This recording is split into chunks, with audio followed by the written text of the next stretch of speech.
Minggu 26 Maret 2023 merupakan Minggu Prapaskah ke-5A. Pewartaan Injil diambil dari Injil Yohanes. Ada seorang yang sedang sakit, namanya Lazarus. Ia tinggal di Betania, kampung Maria dan adiknya Marta. Maria ialah perempuan yang pernah meminyaki kaki Tuhan dengan minyak mur dan menyekanya dengan rambutnya. Dan Lazarus yang sakit itu adalah saudaranya.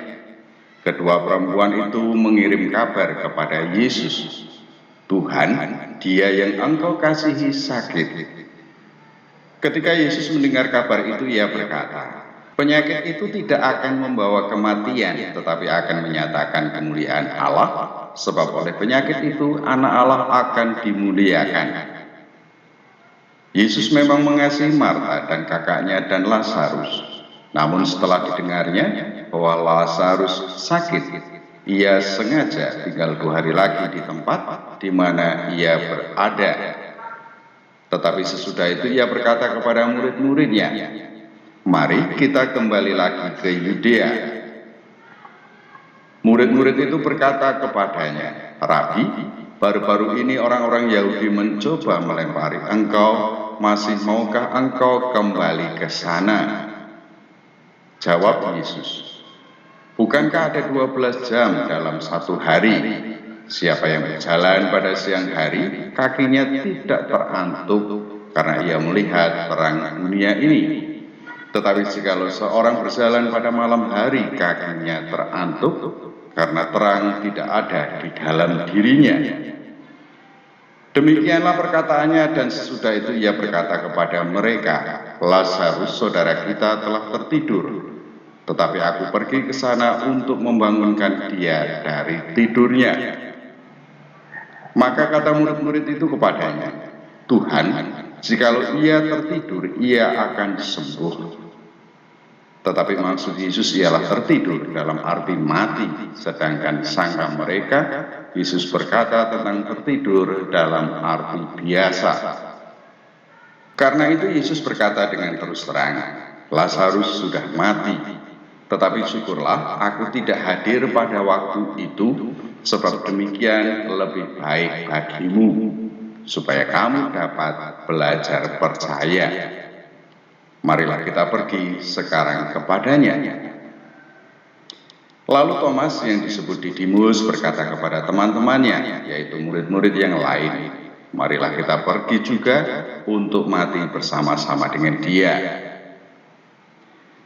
Maka ketika Yesus tiba, didapatinya Lazarus setelah 4 hari berbaring di dalam kubur. Betania terletak dekat Yerusalem, kira-kira 2 mil jauhnya. Di situ banyak orang Yahudi telah datang kepada Marta dan Maria untuk menghibur mereka berhubung dengan kematian saudaranya. Ketika Marta mendengar bahwa Yesus datang, ia pergi mendapatkannya, tetapi Maria tinggal di rumah. Maka kata Marta kepada Yesus, "Tuhan, sekiranya engkau ada di sini, saudaraku pasti tidak mati. Tetapi sekarang pun aku tahu bahwa Allah akan memberikan kepadamu segala sesuatu yang engkau minta kepadanya." Kata Yesus kepada Marta, "Saudaramu akan bangkit." Kata Marta kepadanya, "Aku tahu bahwa ia akan bangkit pada waktu orang-orang bangkit pada akhir zaman." Jawab Yesus, "Akulah kebangkitan dan hidup. Barang siapa percaya kepadaku, ia akan hidup walaupun ia sudah mati. Dan setiap orang yang hidup dan percaya kepadaku tidak akan mati selama-lamanya. Percayakah engkau akan hal ini?" Jawab Marta, "Ya Tuhan, aku percaya bahwa engkaulah Mesias, Anak Allah, Dia yang akan datang ke dalam dunia." Dan sesudah berkata demikian, ia pergi memanggil saudaranya Maria dan berbisik kepadanya, "Guru ada di sana dan ia memanggil engkau." Mendengar itu Maria segera bangkit lalu pergi mendapatkan Yesus. Tetapi waktu itu Yesus belum sampai ke dalam kampung itu. Ia masih berada di tempat Marta menjumpai dia. Ketika orang-orang Yahudi yang bersama-sama dengan Maria di rumah itu untuk menghiburnya melihat bahwa Maria segera bangkit dan pergi keluar, mereka mengikutinya karena mereka menyangka bahwa ia pergi ke kubur untuk meratap di situ.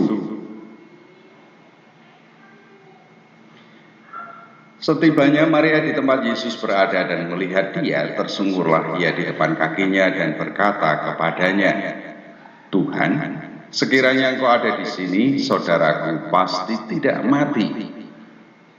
Ketika Yesus melihat Maria menangis dan juga orang-orang Yahudi yang datang bersama-sama dia, maka maskulah hatinya. Ia sangat terharu dan berkata, "Di manakah dia kamu baringkan?" Jawab mereka, "Tuhan, marilah dan lihatlah." Maka menangislah Yesus.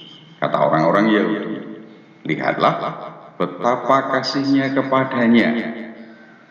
Tetapi beberapa orang di antaranya berkata, "Ia yang memelekkan mata orang buta, tidak sanggupkah ia bertindak sehingga orang ini tidak mati?" Maka maskulah pula hati Yesus, lalu ia pergi ke kubur itu. Kubur itu adalah sebuah gua yang ditutup dengan batu. Kata Yesus, "Angkat batu itu." Marta, saudara orang yang meninggal itu, berkata kepadanya, "Tuhan, ia sudah berbau sebab sudah 4 hari ia mati." Jawab Yesus, "Bukankah sudah kukatakan kepadamu, jikalau engkau percaya, engkau akan melihat kemuliaan Allah." Maka mereka mengangkat batu itu. Lalu Yesus menengadah ke atas dan berkata, "Bapa, aku mengucap syukur kepadamu karena engkau telah mendengarkan aku. Aku tahu bahwa engkau selalu mendengarkan aku, tetapi oleh karena orang banyak yang berdiri di sini mengelilingi aku mengatakannya supaya mereka percaya bahwa engkaulah yang telah mengutus aku." Dan sesudah berkata demikian, berserulah ia dengan suara keras, "Lazarus, marilah keluar." Orang yang telah mati itu datang keluar, kaki dan tangannya masih terikat dengan kain kafan, dan mukanya tertutup dengan kain peluk. Kata Yesus kepada mereka, "Bukalah kain-kain itu dan biarkan ia pergi." Banyak di antara orang-orang Yahudi yang datang melawat Maria dan yang menyaksikan sendiri apa yang telah dibuat Yesus percaya kepadanya.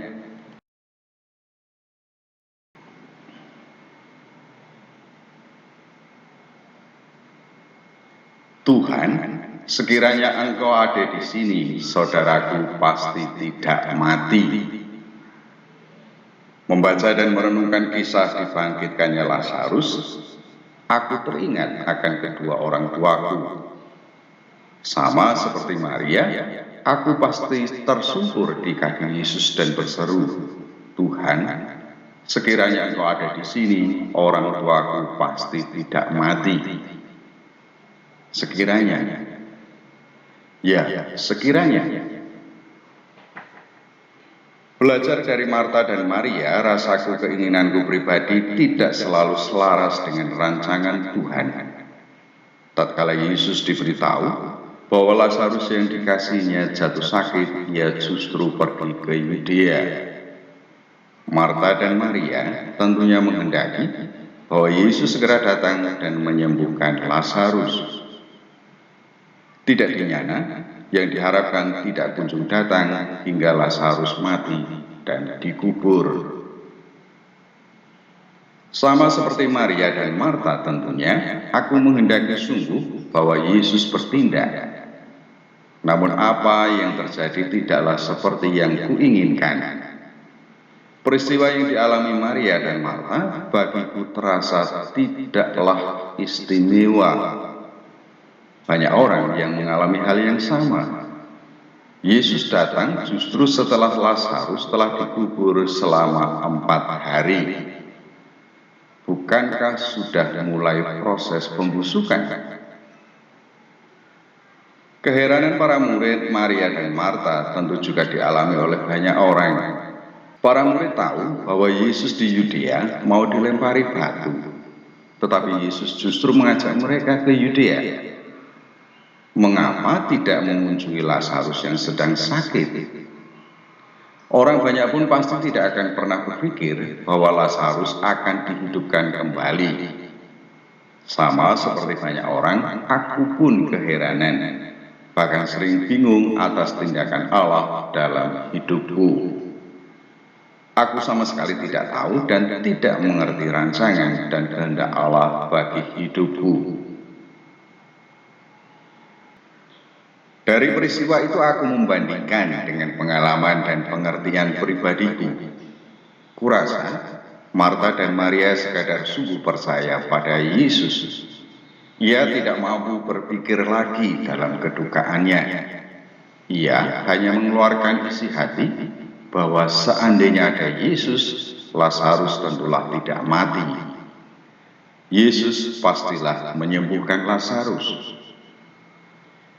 Tindakan Yesus terhadap Lazarus menunjukkan padaku bahwa rancangan dan tindakan Allah tidaklah sekadar sering berbeda dengan keinginanku, namun lebih daripada itu adalah ketepatan dan keluarbiasaan melampaui pemikiran manusiawi.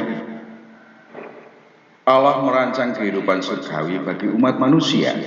Allah bertindak dan menganugerahkan sesuatu yang luar biasa bagi hidup umat manusia.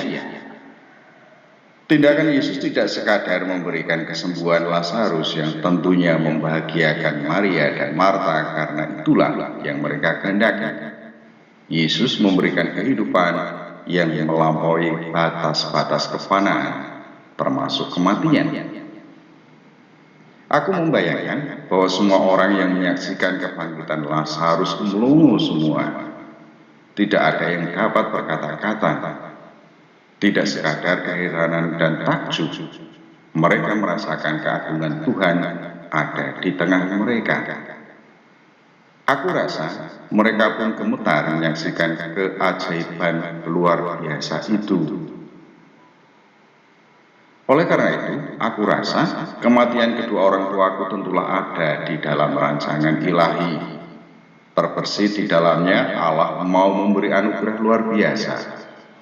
Aku yakin itu, meski aku tidak tahu bentuknya dalam kehidupanku setiap hari. Yang pasti aku yakin bahwa kedua orang tuaku sangat dikasihi Yesus. Mereka kini berbahagia bersama Yesus.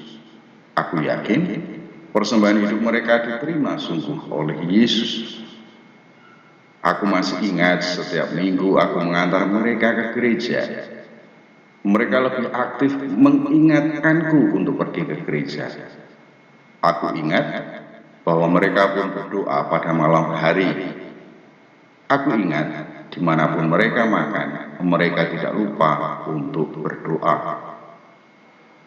Kedua orang tuaku telah menjadi mercusuar hidupku. Mereka telah menampakkan kehidupan sakramental. Kemana aku pergi dan berlabuh, cukuplah aku memandang film kehidupan mereka bersamaku. Mereka telah dibaptis dan menjadi bagian tak terpisahkan dari gereja. Mereka telah mengalami perahu kehidupan gereja yang tidak jarang menemui berbagai badai dalam realitas bersama masyarakat. Mereka telah menunjukkan kesetiaan perkawinan seumur hidup. Mereka telah mewariskan pendidikan bagi anak-anaknya. Itulah anugerah terindah yang aku terima dari hidup kedua orang tuaku. Mereka telah dibangkitkan dan hidup selama-lamanya oleh karena Yesus yang mereka kasihi. Menelisik gaya penceritaan Yohanes dalam dan melalui dialog, Yohanes menempatkan refleksi imannya melalui pengajaran Yesus yang terasa tersebar di seluruh Injil Yohanes terkait dengan Yesus sebagai terang dunia. Refleksi ini muncul dalam tanggapan Yesus terhadap keberatan para murid untuk pergi ke Yudea. Di sana diungkapkan gambaran tentang orang berjalan pada siang hari atau pada malam hari. Pada siang hari tentulah orang tidak mudah terantuk pada batu, sedangkan pada malam hari orang dengan mudah akan menabrak segala sesuatu karena gelap. Dengan gambaran ini, aku mendapati bahwa Yesus menegaskan agar tidak mengkhawatirkan apapun selama bersama dengannya.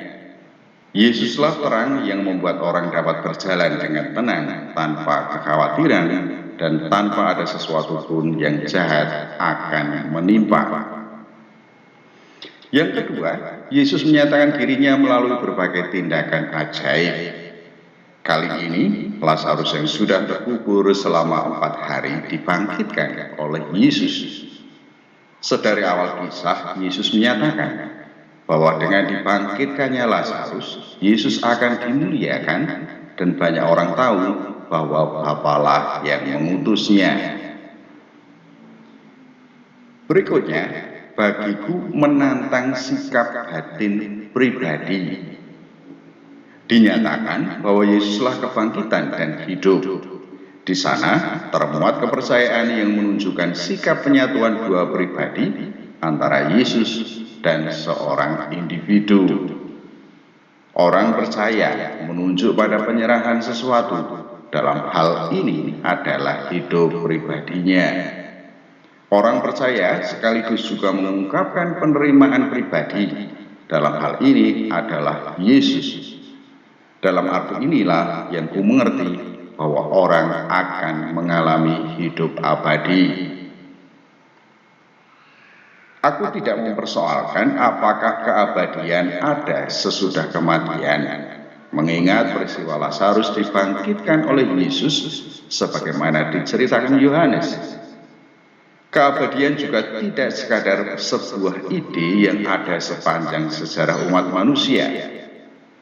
Yang jelas, dari keyakinan imanku, keabadian itu hadir untuk memperbaiki dan menyempurnakan kefanaan. Peristiwa kebangkitan Lazarus tidak sekadar menghilangkan duka pada Maria dan Marta. Bagiku, itu merupakan peristiwa penyelamatan hidup manusiawi dari kehancuran. Peristiwa penyelamatan terus berlanjut hingga sekarang, bagaikan mentari yang terus memberikan kehidupan dengan sinar cahayanya. Kenyataannya umat manusia makin mampu menyempurnakan hidupnya, meski terus dibayang-bayangi misteri hidup dan mati. Namun dengan peristiwa Lazarus dibangkitkan, aku merasa bahwa kematian bukanlah kehancuran total. Kematian memberikan makna hidup manusiawi bukan sekadar ritme yang terus berulang. Kematian menunjukkan kepadaku bahwa hidup sungguh berharga.